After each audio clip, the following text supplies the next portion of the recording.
Welcome guys to another video. और ये video है अपने पार्ट टू पिछली वीडियो का, जहाँ पर हमने देखा था कि कैसे मैनेजर किम अपनी मिंजी को ढूंढते हुए मिंजोल तक पहुंच चुके होते हैं और उन्हें पता चलता है कि मिंजी मर चुकी है। और अब आगे हम देखते हैं मैनेजर किम को, जो उनको इतना बुरा लगा हुआ होता है कि वो रो रहे होते हैं और उनके हाथ से उनका ब्रीफ केस भी गिर चुका होता है, लेकिन वो अपने आप को पहुँचते हैं और एक जगह मैसेज वगैरह करते ग्रुप चैट में। और हम देखते सीन चेंज होता है जहाँ पर दो लोगों को, वो दोनों आपस में बातें कर रहे होते हैं, तभी उनके पास कोई कॉल आता है और मैनेजर किम ने इनको ही कॉल किया होता है। लेकिन उनका जो लीडर है वो बोलता है कॉल मत उठाना, ये पुलिस का कॉल हो सकता है, और सारे ग्रुप चैट से सारी चैट डिलीट कर दे और हो सके तो अपना मोबाइल ही फेंक दे। तो बंदा ऐसे ही करता है और फिर हम देखते हैं मैनेजर किम को, जिनके पास से सारी चैट्स वगैरह डिलीट हो चुकी होती है। तो मैनेजर किम गुस्से में पीछे मुड़ते मिंचुअल की तरफ, बोलते ये क्या है, यहाँ से सारी चैट डिलीट कैसे हो गई, मुझे वापस से रिकनेक्ट कर। वो मिंचुअल बोलता है भाई मैं ये नहीं कर सकता, ये इम्पॉसिबल काम है, लेकिन मैनेजर को उसकी बात पूरी होने भी नहीं देते और उसको गला पकड़ते बोलते चुप रहे। और तभी हम देखते हैं कि मैनेजर किम को कोई स्टैप कर देता है पीछे से, और ये स्टैप करने वाला और कोई नहीं होता, वही लड़की का बाप होता है। और हम देखते हैं वो लड़की का बाप बोलता है मिंचुअल मैंने अब सब कुछ ठीक किया ना, अब तो तू सब चीज़ भूल जाएगा, अब तो हमारे बीच का मामला एकदम फिट्टूस। मिंचुअल बोलता है हाँ बिल्कुल सही बोला, लेकिन उसको वापस से एक बार स्टैप कर, लेकिन मैनेजर किम वापस से खड़े होते हैं और हम देखते हैं मैनेजर किम को चाकू लगा ही नहीं होता, वो उनके बगल में लगा होता है, बस पकड़ लिया होता है मैनेजर किम ने उसको। ये देख के मिंचुअल की तो फट जाती है, बोलता है माई बाप थोड़े रहम दिखाओ हम पे। लेकिन मैनेजर किम से रहम की तो कोई गुंजाइश है ही नहीं, वो चाकू उठाते और उसके ऊपर अटैक करने वाले होते, लेकिन तभी पीछे से पुलिस आ जाती है। पुलिस भी उसको देख कर, पुलिस भी मैनेजर किम को देख कर घबरा जाती है और बोलती है नाइफ को नीचे रख दो। और हम मैनेजर किम को मजबूरी में वो अपना चाकू नीचे रखना पड़ता है। फिर सीन चेंज होता है पुलिस स्टेशन का, जहाँ पर वही लफंगे लोग और मैनेजर किम होते हैं, मैनेजर किम चुपचाप बैठे हुए होते हैं और वो लफंगे चिल्ला रहे होते हैं कि मैं ये आदमी पागल है, इसके पास गन वगैरह है, बहुत डेंजरस आदमी है, इससे बच के रहना, ये हमें इसने बहुत मारा है। हम देखते एक पुलिस वाला जो मैनेजर किम का बैकग्राउंड चेक कर रहा होता है, लेकिन उसको कुछ पता नहीं चलता, तो मैनेजर किम का फिंगरप्रिंट वगैरह लेता है और उससे डेटा वगैरह फाइंड आउट करता है, लेकिन उनको वहाँ पे भी कुछ नहीं मिलता और उसकी आईडी, जो मैनेजर किम की जो आईडी होती है वो वहाँ पे ब्लॉक दिखाती है। और वो मैं जो पुलिस वाला वही बोलता है अरे यार कैसा कैसा आदमी है, इसकी आईडी तो यहाँ पर ब्लॉक है, क्या ऐसा भी कोई है जिसकी आईडी हमारे कंट्री के सर्वर में बंद हो। लेकिन वो जो मोटा होता है जिसको मैंने देखिए मैंने उल्टा करके मारा होता है, वो चिल्लाना वापस से चालू कर देता है, बोलता है ये आदमी पागल है, अपनी बेटी को ढूंढ रहा है, जो कि हमें पता भी नहीं इसकी बेटी कौन है, इसने उसके चक्कर में हमें बहुत मारा। और इतना बोलते ही वो अपने मैनेजर किंग को लात मार देता है और लात मार के नीचे गिरा देता है। फिर मैनेजर किंग को नीचे गिरा के मुंह पर लाते बजाना चालू कर देता है, भाई पूरा बदला निकाल रहे हैं मैनेजर किंग पे अपना। तो पुलिस वाले भी उसको रोकने का ट्राई करते हैं, लेकिन वो रुक नहीं रहा होता है, तो वहाँ का जो इंचार्ज होता है वो बोलता है अरे यार छोड़, वॉलंटियर को लेके आओ। हम देखते हैं वहाँ पे दो खट्टे खट्टे पुलिस वाले आ जाते हैं और ये और कोई नहीं, वही दो वॉलंटियर होते हैं। वो बोलते हैं हेलो बच्चे चुप हो जाओ, यहाँ पे एक पुलिस स्टेशन है तो अपना बिहेवियर ठीक से रखो। तो इन दोनों को देख के वो मोटा भी शांत हो जाता है और चुपचाप हो जाता है। हमें पता चलता है ये दोनों और कोई नहीं, एक जूडो टीम के मेंबर होते हैं जो यहाँ पे वॉलंटियर करने वाले, और इतना ही नहीं एशियन गेम में पार्टिसिपेट भी करने वाले होते हैं। तो ये मामला मामला शांत करके वो वहाँ से चले जाते हैं। फिर हम देखते हैं एक पुलिस वाले के पीछे मैनेजर किम का मोबाइल रिंग कर रहा होता है और वो देखता है वहाँ पे डॉक्टर नाम से किसी का कॉल आता है, हाँ ये मिंजी का ही कॉल आया होता है मैनेजर किम के मोबाइल पे। ये सुन के मैनेजर किम एकदम से अलर्ट हो जाते हैं और अपनी जगह पे खड़े हो जाते हैं। पीछे से पुलिस वाला उनको रोक रहा होता है, बोलता है शांत हो जा भाई, क्यों खड़ा हो रहा है। हम देखते हैं कि उसने नोटिस कर लिया होता है कि मैनेजर उनके हाथ की हथकड़ी खुल चुकी है, और वो जो बंदा होता है पुलिस वाला वो पीछे पलट के देखता है कि आखिर हुआ क्या, आखिरकार पुलिस स्टेशन में। वो पीछे पलट के देखता, पूरे पुलिस स्टेशन में लाशें बिछी है, हर कोई बेहोश होकर पड़ा, कोई इधर गिरा कोई उधर गिरा, मैनेजर किम ने सभी को बिछा दिया भाई। और भाई उसके पहले वो रिएक्ट कर पाए, मैनेजर किम उसके पीछे आ चुके होते बोल, और उसको जोर से पकड़ के बोलते चुप रहे, कुछ नहीं बोलेगा तू। और मैनेजर किम मोबाइल को पकड़ते हैं और कॉल को पिक करते हैं, वो बोलते हैं हेलो मिंजी, लेकिन तब तक कॉल कट हो चुका रहता है। मैनेजर किम उस पुलिस वाले को छोड़ते और वापस से कॉल करते हैं, लेकिन मिंजी का कॉल तब तक स्विच ऑफ हो चुका होता है। तो मैनेजर किम गुस्से में पुलिस स्टेशन से बाहर निकल जाते हैं। हम देखते हैं थोड़ी देर बाद का सीन, जहाँ पर एक पुलिस स्टेशन में हम देखते एक सीनियर ऑफिसर है जो अपने जूनियर पे चिल्ला रहा होता है कि तुम एक सिविलियन को रोक नहीं पाए, फलाना ढिमकाना। और हम देखते हैं वहाँ पर और एक बंदा आ चुका होता है। हम देखते वो अंदर आने का ट्राई करता है तो एक पुलिस वाला उसको रोकता है। तो वो बोलता है भाई तू कौन है, यहाँ क्या कर रहा है, यहाँ पर बस पुलिस वाले ही आ सकते हैं। तो जो बंदा होता है वो अपना एक बैच दिखाता है उसको। तो भाई पुलिस वाला बोलता है भाई तू तो हमारे से ऊपर के हो, जल्दी जाओ अंदर। तो अंदर जाता है और जो ऑफिसर होता है सीनियर ऑफिसर उसको पकड़ता है और भाई चमाटे बजाने चालू कर देता है, उसको दूर फेंक देता है। हम देखते हैं जो बंदा आया होता है नेशनल स्पेशल ऑपरेशन से है, जिसका कोड नेम होता है ग्राउंड हॉक। तो ग्राउंड हॉक ने उसका जो सीनियर ऑफिसर है उसका बैज भी छीन लिया होता है। और हम देखते हैं ग्राउंड हॉक अकेला नहीं आया, तो उसकी पूरी की पूरी टीम उसके साथ होती है। तो अपने टीम मेंबर को बोलता है हे क्या वो यहीं पर था। तो उसका टीम मेंबर बोलता है हाँ बिल्कुल, कोड 66 यहीं पर था, उसका बैकग्राउंड चेक यहीं पर हुआ था। ग्राउंड हॉक बोलता है अच्छी बात है, जल्दी से उसकी फैमिली को ट्रैक करो। और वो लोग ऐसे ही करते हैं, वो फटाफट लोकेशन ट्रैक करते हैं। हम देखते हैं उनको पता भी चल जाता है कि वो यहीं पर था और उसकी लोकेशन ट्रैक हो चुकी होती है। तो ग्राउंड हॉक बोलता है भाई मेजर टीम जो है यानी कि कोड 66 वो इतना बेवकूफ़ तो है नहीं कि वो अपनी लोकेशन चालू रखे। जरूर उसने अपना फ़ोन वगैरह फेंक दिया होगा। तो जो उसका आदमी होता है वो बोलता है उसकी लोकेशन मूव हो रही। तो ग्राउंड चिल्ला के बोलता है जल्दी बता कहाँ पर है। तो हम देखते हैं कि वो टाइकोंडो जिम की तरफ जा रहा होता है। तो हम देखते हैं थोड़ी देर बाद ये सीन चेंज होता है। हम देखते हैं जिम के अंदर का सीन जहाँ पर एक ट्रेनर अपने बच्चे को सिखा रहा होता है। तो वो मैनेजर किम को देखता है और थोड़ी देर के लिए बच्चों को बोलता है बच्चों 10 मिनट का ब्रेक हो जाए, चलो यहाँ से जाओ। हम देखते हैं वो बंदा मैनेजर किम के पास आके बैठता है और ये बंदा और कोई नहीं हांसू सियोंग होता है जो मैनेजर किम का बचपन का दोस्त है। भाई दोनों बहुत पुराने जिगरीले यार हैं।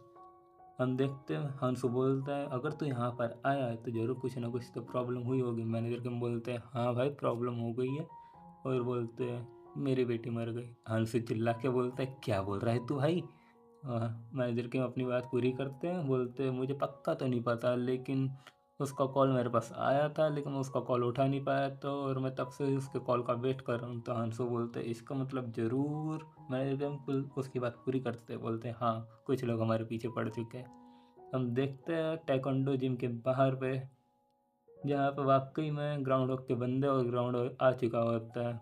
हम देखते हैं अंदर का सीन जहाँ पे मैंने जिक्र माफ़ मुझे बोलते हैं मुझे माफ़ कर दो, मेरी वजह से ये प्रॉब्लम हुई है लेकिन इस टाइम पे बस मुझे तेरा ही ख्याल आया।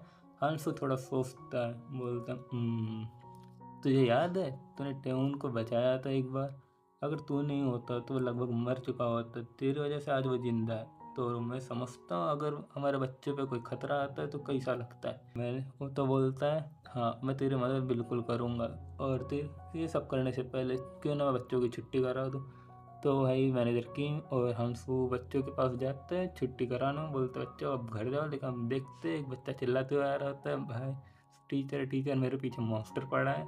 और हम देखते हैं उसके पीछे वाकई में ग्राउंड हॉक नाम का बंदा है, यानी कि मॉन्स्टर वाकई में है उसके पीछे। ग्राउंड हॉक को देखते ही हंसू उसके ऊपर लात चला देता है लेकिन ग्राउंड हॉक उसको ब्लॉक कर देता है, बोलता है मुझे मारेगा।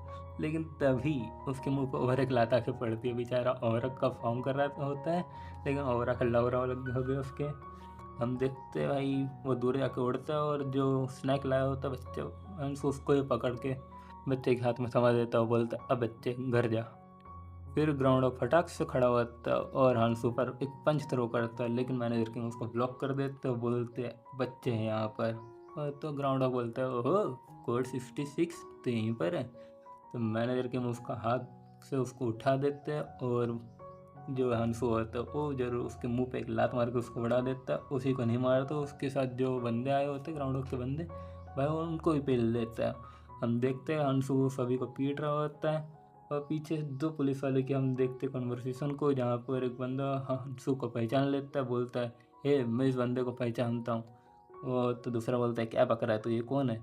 तो वो बोलता है अरे ये लेजेंडरी एथलीट है टाइकोंडो का, और इतना ही नहीं इतना अच्छा टाइकोंडो करता है कि नॉर्थ कोरिया की टीम जो है ना उसने भी इसको इनविटेशन भेजा था। तो मैनेजर के इन दोनों की बातें चल रही होती है, मैनेजर के हंसू वहीं से भग लेते हैं, बेचारे भगते भगते जाते हैं। हंसू बोलता है मुझे तो पुराने दिन याद आ गए, बोलते और बोलते साथ में पता तुझे क्या चाहिए, तुझे वेपन चाहिए ट्रांसपोर्ट चाहिए या कुछ और ला के दो। मैनेजर के बोलते हैं मुझे कुछ नहीं चाहिए, मुझे बस एक बंकर ला कर दे तू, तो हम देखते हैं बंकर ऐसा और कुछ नहीं होता, एक वैन होती है जिसके अंदर भाई बहुत सारे हाईटेक डिवाइसेस लगे होते हैं। हम देखते हैं हांसू वैन को ड्राइव कर रहा होता है और मैनेजर किम हाईटेक डिवाइस से मिंजी की लोकेशन को फाइंड आउट कर रहे होते हैं। हम देखते हैं मैनेजर किम को उनकी लोकेशन पता भी चल जाती है, वो बेसिकली थोड़ी दूर होती है लेकिन कितने ही दूर क्यों ना हो, ये दोनों वहाँ पे तो जाएंगे। हम देखते दोनों वहाँ पे पहुँच जाते हैं तो हांसू बोलता है तुझे पक्का पता है ना ये जगह सही है? वेल क्यों ऐसा क्यों बोल रहा है वो? क्योंकि ये दोनों एक स्कूल के सामने खड़े होते हैं जहाँ पर बहुत सारे गुंडे बदमाश होते हैं और हमें पता चलता है ये स्कूल यहाँ का वर्स्ट स्कूल है, सबसे बेकार स्कूल यहाँ का, जिसका नाम है मामबुक हाई स्कूल। हाँ सो वापस से पूछता है मैनेजर किम को तुझे सही में पता है कि तेरी बेटी यहीं पर है क्यों? और तभी उनके सामने एक और बंदा आता है, वो बोलता है क्यों रे बड़ो यहाँ पर क्या करने आए हो और तूने ये टैekwondo यूनिफॉर्म क्यों पहनी है, क्या तू कॉस्प्ले वगैरह कर रहा है यहाँ पर? और वो सब छोड़ो, यहाँ से जल्दी से निकलो क्योंकि यहाँ पर 4 बड़े क्रू आने वाले हैं और उससे पहले कुछ गड़बड़, यहाँ से निकल जाओ। लेकिन मैनेजर किम और हांसू उसकी बातों को इग्नोर करके अंदर चले जाते हैं। हम देखते हैं मैनेजर किम बोलते हैं हांसू को कि इस बिल्डिंग में जो सेंट्रल मोस्ट बिल्डिंग है ना, वहाँ के फर्स्ट फ्लोर पर मिंजी की लोकेशन ट्रैक हुई है तो हमें वहीं जाना है। लेकिन जो गैंगस्टर होता है वो मैनेजर किम को पकड़ता है और रोकने का ट्राई करते हैं, लेकिन मैनेजर किम उसको उठा के पटक देते हैं और उसकी छाती पे पैर रख के बोलते हैं मिंजी किम जिसने ब्लैक ब्लेजर और रेड टाई पहनी है और उसके पास जो एक मोबाइल है जिसमें हार्ट शेप का कीचेन है, क्या तूने उसको देखा है? अगर देखा है तो मुझे बता, अगर नहीं देखा तो यहाँ से निकल जा। हम देखते स्कूल के अंदर का सीन जहाँ पर एक बंदा बोल रहा होता है, बाहर बहुत शोर हो रहा है, लगता है लड़ाई वगैरह चल रही है। तो हम देखते वहाँ पर एक और बंदा होता है, वो बोलता अरे यार मैंने इनको बोला था आज एक स्पेशल मीटिंग है तो इनको जल्दी से शांत वगैरह कराओ यार। हम देखते ये बंदा और कोई नहीं होता, यहाँ का हेड होता है जिसका नाम सियोंगहू सिन होता है। और हम देखते हैं बाहर का सीन जहाँ पर ये बंदे पूरे के बंदे हवा में उड़ रहे हो और गैंगस्टर भी बोलते अरे यार ऐसा क्या हो रहा है कि ये लोग सब के सब हवा में उड़ रहे हैं। हम देखते हैं भाई ये लोग वाकई में हवा में क्यों उड़ रहे हैं, क्योंकि मैंने रखे में एक ही पंच में 4-5 बंदों को तो ऐसी हवा में उड़ा रहे हैं और भाई जो भी आ रहा है बस उड़े जा रहा है। हम देखते हैं इन लोगों की जो फाइट है कुछ लोग दूर से बैठ के देख रहे होते हैं, ये लोग फाइट क्यों नहीं कर रहे क्योंकि ये लोग दूसरी क्रू के हैं। हम देखते हैं हांसू इनके पीछे आके बोलता है हे लड़को हम एक लड़की मिंजी को देख रहे, क्या तुमने उसको कहीं देखा है? भाई ये दोनों थोड़े घबरा जाते हैं, लेकिन तभी हांसू के पीछे से एक बंदा आता है और हांसू पे हमला करता है। लेकिन हांसू तो हांसू है भाई, अपने रिफ्लेक्सेस के थ्रू भाई वो उसको ब्लॉक कर देता है, यानी कि बस अपने लात उसके मुंह पे मार देता है। ये सब देख के वो दोनों बंदे भी खिसिया जाते हैं भाई, वो दोनों चाकू निकाल देते हैं और हांसू पे अटैक करना चालू कर देते हैं। बहुत सारे अटैक करते हैं लेकिन हांसू आराम से उन सभी को डॉच कर लेता है, एक भी अटैक उसको लगता है नहीं। और ये दोनों इतनी मेहनत करते हैं लेकिन हांसू का बाल भी बाका नहीं कर पाते। हम देखते तभी वहाँ पर और एक बंदा आता है अपने हाथ में कुल्हाड़ी लेके, वो बोलता है बुड्ढे मैं तेरी जान ले लूँगा। हांसू उसको देखता है लेकिन उसके मुंह पर लात बजा देता है आते ही और उसको बोलता है बच्चे तूने गलती कर दी कुल्हाड़ी ला के यहाँ पे, तो ये करना नहीं चाहिए था, ये चीटिंग होती तुझे नहीं मालूम। सीन चेंज होता है, हम देखते हैं मैनरकिन को जो एक बंदे को घसीटते हुए बिल्डिंग के और पहुँच रहे होते हैं। हम देखते हैं बिल्डिंग के गेट पे 2 बंदे और होते हैं, वो बोलते हैं ए अंकल तुझे अगर अंदर जाना है तो हमारे लाशों पर से जा। हम देखते हैं मैनेजर के वाकई में उनकी लाशें बिछा देते हैं और हम देखते हैं थोड़ी देर बाद जहाँ वहाँ पर और एक बंदा आता है मैनेजर किम से लड़ने के लिए। वो आते मैनेजर किम पे पंच थ्रो करता है और बोलता है अंकल जी आपने इतने सारे लोगों को मारा लेकिन आपने अभी एक ओपनिंग छोड़ दी अपनी चीन की ओर। और ये बंदा फुल कॉन्फिडेंस में बोल रहा होता है लेकिन मैनेजर किम उसके पंच को एक उंगली से डिफ्लेक्ट कर देते हैं और उसके कॉन्फिडेंस को उठा के ऐसे जो फेंकते हैं ना कि भैया ये सीधा उड़ते हुए जाता है ऑफिस के अंदर। हम देखते हैं ऑफिस के अंदर का सीन, भाई वो गिरता है और बहुत सारे लोग जो होते हैं उसको देख के डर जाते हैं कि बोलता है अरे भाई पुलिस वुलिस तो नहीं आ गए यहाँ पे, लेकिन यहाँ पे कोई पुलिस वाले तो नहीं आए थे, यहाँ पे आए होते मैनेजर किम। उनको देख के भाई वो लोग थोड़े हल्के में लेते हैं मैनेजर किम को, बोलता है अरे ये तो एक बुड्ढा है, बुड्ढे का कल अभी हम ठिकाने लगाते। मैनेजर किम थोड़ी नज़र वगैरह घुमाते और उनकी नज़र आती है उनके हेड पर जो बैठा हुआ होता है और उसकी पॉकेट में होता है मिंजी का फ़ोन। तो वेल वो तो आराम से पहचान लेते हैं मिंजी का फ़ोन है, लेकिन तभी एक और बंदा आता है मैनेजर किम को पकड़ता है, बोलता है ए बुड्ढे यहाँ क्या कर रहा है तू, कौन है तू यहाँ पे क्यों आया? लेकिन मैनेजर किम भाई उसका जवाब अपने पंच से देते हैं और एक ऐसा घुसड़ मारते हैं कि बेचारे धरती में समा जाता है। 2 और बंदे आते हैं, दोनों को मिठाई मिलती है मैनेजर किम की ओर से, और ये मिठाइयाँ तो भाई बटी रही होती है सभी पे और इनको भी बढ़ जाती है मिठाइयाँ, यानी कि बेसिकली मार। हम देखते हैं उनका जो लीडर होता है ये सब चीज़ों आराम से बैठ के देख रहा होता है, लेकिन मैनेजर किम उसके पास आते हैं, बोलते ए तुझे ये मोबाइल मिला कहाँ से जो तेरे पॉकेट में। वो बोलता है ओह ये मोबाइल तो मुझे कल रात वाली लड़की के पास से मिला। काफ़ी अच्छी थी वो लड़की, मज़ा आ गया, कहीं वो तेरी बेटी बेटी तो नहीं थी। ऐसी उठपटांग बातें सुनकर मैनेजर किम का तो दिमाग खराब हो जाता है। भाई पहले इतने डेस्परेट होकर अपनी बेटी को ढूंढ रहा होता है और ये नमूना ऐसी बातें कर रहा है मिंजी को लेकर। तो मैनेजर किम क्या करते हैं, इसके चेहरे का पकौड़ा बना देते हैं और फिर भी नहीं रुकते, और भाई बहुत मारना चालू करते, इसको रुकते ही नहीं और उसकी उंगली के बीच में अपना पेन फंसाते और जो और सलात मारते। तब तक हंसू भी उनके पीछे आ चुका होता है और बोलता है भाई रुक जा, बच्चे की जान लेगा क्या। वो बंदा ये बोलता है अंकल जी माफ़ कर दो मुझे, मैंने कुछ नहीं किया, मैं तो कभी जानता भी नहीं उस लड़की को, मैं तो मिला भी नहीं उससे। फिर हमें पता चलता है कि उसके पास फ़ोन आखिरकार आया कहाँ से था।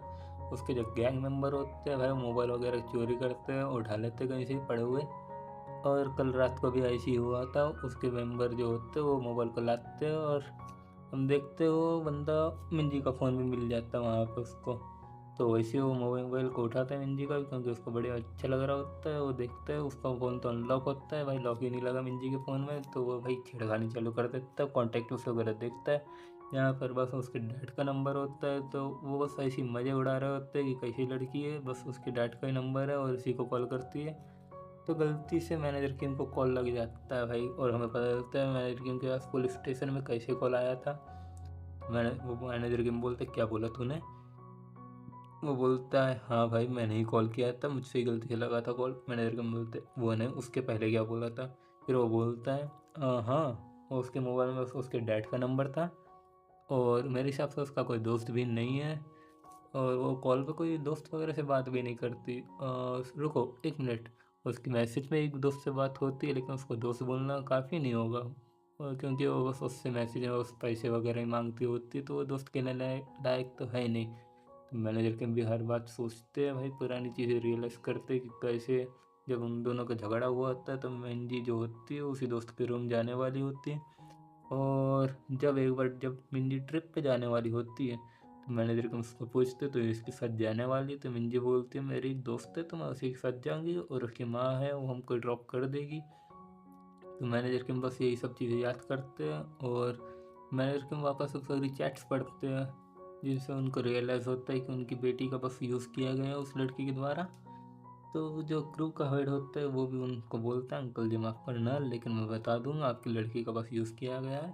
और हम देखते हैं मिंजी का फ्लैशबैक, जहाँ पर वही लड़की होती है जिसको मिंजी अपना दोस्त मानती है, वो उससे उसका फ़ोन मांग रही होती है। क्यों? क्योंकि उसको अपने बॉयफ्रेंड से बात करनी है, लेकिन मिंजी ऑफकोर्स मना करने वाली होती है, लेकिन वो लड़की बोलती है अरे देना, हम तो एक दोस्त है ना। तो मिंजी बोलती है क्या कहा दोस्त।